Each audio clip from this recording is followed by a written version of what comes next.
केंद्रीय शिक्षण मंत्री धर्मेंद्र प्रधान यांच्या राजीनाम्यासाठी ईश्वरपूर वकील संघटनेचे आंदोलन. विद्यार्थ्यांना न्याय मिळालाच पाहिजे.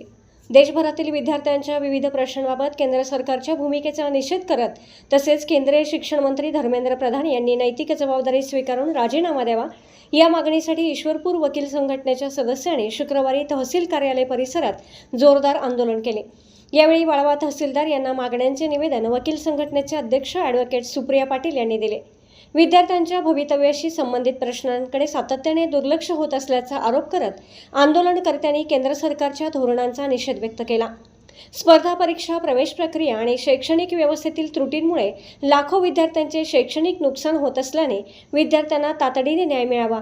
आंदोलनादरम्यान विद्यार्थ्यांना न्याय मिळालाच पाहिजे. धर्मेंद्र प्रधान राजीनामा द्या. विद्यार्थ्यांच्या भवितव्याशी खेळ बंद करा अशा घोषणांनी तहसील कार्यालय परिसर दणाणून गेला. विद्यार्थ्यांच्या भवितव्याशी खेळ करणाऱ्या निर्णयांसाठी जबाबदार असलेल्यांवर कारवाई करून शिक्षण व्यवस्थेत पारदर्शकता आणावी अशी मागणीही करण्यात आली.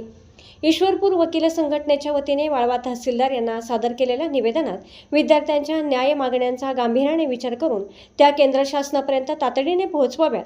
विद्यार्थ्यांना न्याय मिळेपर्यंत संघर्ष सुरूच राहील असा इशाराही आंदोलनकर्त्यांनी दिला. आंदोलन शांततेत पार पडले असून यावेळी ईश्वरपूर वकील संघटनेचे पदाधिकारी, सदस्य आणि विद्यार्थ्यांच्या प्रश्नांबाबत संवेदनशील नागरिक मोठ्या संख्येने उपस्थित होते.